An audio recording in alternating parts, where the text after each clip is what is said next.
बोले श्री सद्गुरुदेव भगवान की जय।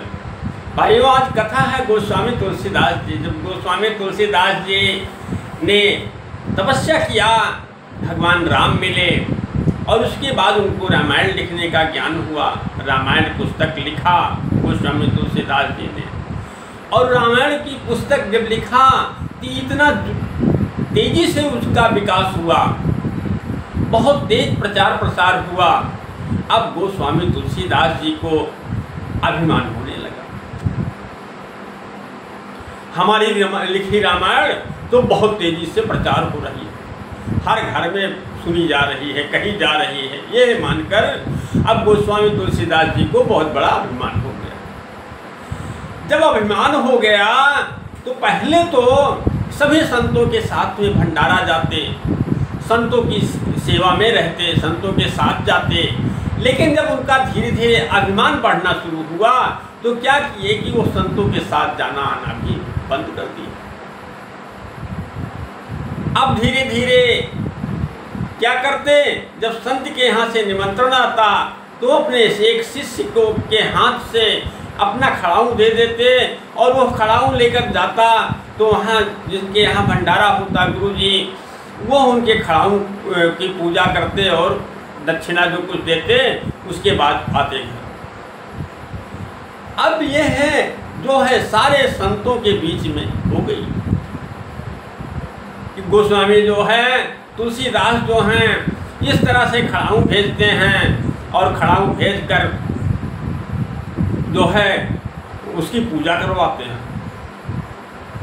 तो संतों ने कहा कि आप ऐसा करो कि इनको किसी भी कार्य में पूछा ना जाए, इनको बुलावा ही न भेजा जाए, इनको निमंत्रण नहीं दिया जाए।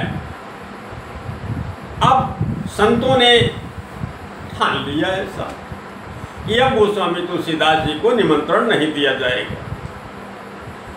अब जहाँ भी भंडारा होता संतों के यहाँ तो उनको निमंत्रण नहीं दिया जाता, उनको निमंत्रण नहीं दिया जाता। अब धीरे धीरे समय जैसे बीतता गया तो अब गोस्वामी तुलसीदास जी को अकेलापन अनुभव होने लगा। ये सारे संत जो है मुँह मोड़ लिए, अब ये अकेले पड़ गए। जब अकेले पड़ गए तो सोचते हैं कि प्रभु हमने तो बहुत बड़ी गलती कर दी। अभिमान जो है वो सबसे खतरनाक है।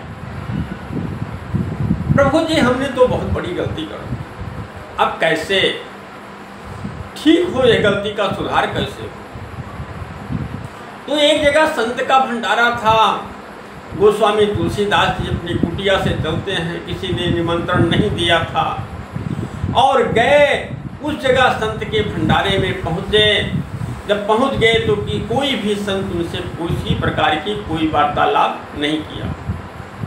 जब वार्तालाप नहीं किया, किसी ने बात नहीं किया, तो गोस्वामी तुलसीदास जी क्या करते हैं, अपना गमछा बिछा दिए और उस पर सारे संतों की खड़ाऊँ रखकर और उसको गट्ठर बनाकर अपने सिर पर रख लिए।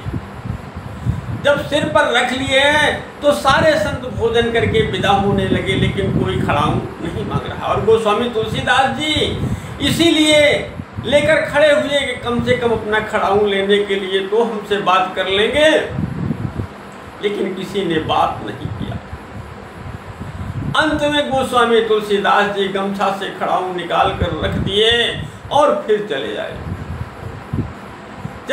कुछ समय फिर बीता। अब उनको पश्चाताप इतना बढ़ गया कि गोस्वामी तुलसीदास जी बहुत विचलित होने लगे। तो एक दिन करते क्या है, एक संत जी के यहाँ भंडारा था, वहाँ जाते हैं और संतों की पंगत चल रही होती है।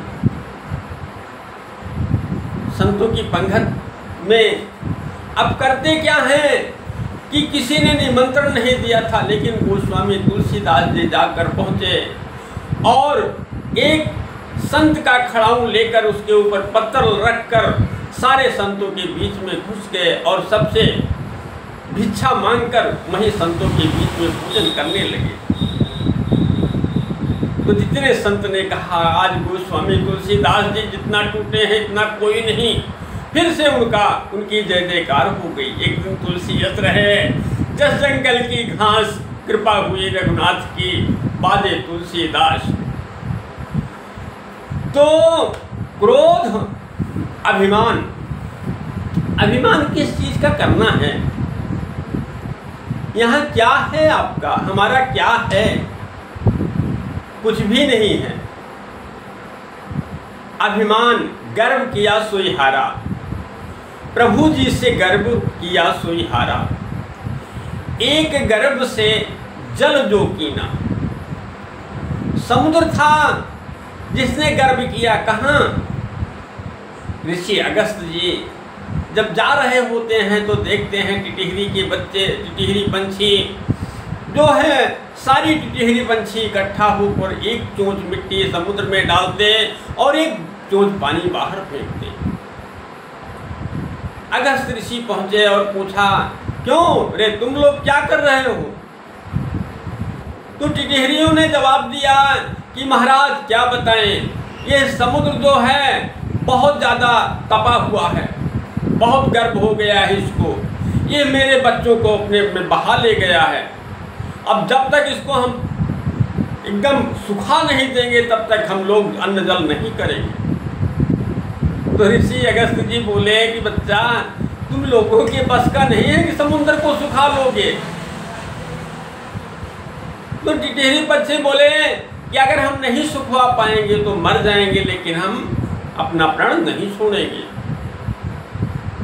तब तो अगस्त ऋषि जाते हैं समुद्र के पास और कहते हैं, समुद्र तुम इनके बच्चे दे दो, थोड़ी देर के लिए सूख जाओ और ये अपने बच्चों को ढूंढ लें।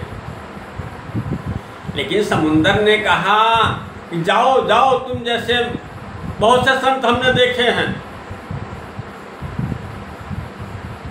तो अगस्त ऋषि करते क्या हैं? बोले कि नहीं दोगे, समुद्र बोला नहीं देंगे। तो अगस्त ऋषि करते क्या है? ओंठ लगाते हैं और पूरा समुद्र सोख लेते हैं। जब सोख लिए तो समुद्र आके हाथ जोड़कर खड़ा हो गया, कहा महाराज मेरी गलतियों को क्षमा करो। और टिटहरी पंछियों को कहा अगस्त ऋषि ने, जाओ अपने बच्चे ढूंढ लो। फिर उसके बाद समुद्र बहुत गिड़गिड़ाया, बहुत क्षमा याचना करने लगा। तब अगस्त ऋषि जो है पेशाब के रास्ते से समुद्र फिर भर देते हैं। तो प्रभु से गर्भ किया सोई हारा, एक गर्भ से जल जो कीना, तिनका जल जो किया खारा। आज भी खारा है समुद्र का पानी। प्रभु से गर्भ किया सोई हारा। तो गर्भ जो है वो हमको ही खा जाता है। धन का गुमान जो है, अभिमान जो है, धन का, बल का, अपने शरीर का, किसी भी चीज का अभिमान अच्छा नहीं है। इसलिए ये शरीर भी तो मेरी नहीं है, अंत में भी साथ छोड़कर चली जाएगी ना, साथ छोड़कर जाना है। तो अभिमान नहीं करना चाहिए और हमको सच्चे मन से प्रेम भक्ति करना चाहिए, भक्ति करना चाहिए ईश्वर की। ईश्वर की भक्ति करो, भगवान के भजन भक्ति भाव में लगे रहोगे, जीवन मुक्त हो जाएगा, धन्य हो जाएगा। आपका सत्य की नींव बहुत ऊंची होती है, समय लगता है लेकिन उसकी विजय होती है। तो भाइयों, कभी भी सत्संग में जाने की देर न करो, सदा सत्य बोलो, सदा भगवान का भजन सुमरन करो। बोलिए श्री सद्गुरुदेव परमानंद परमहंस महाराज की जय। सीताराम।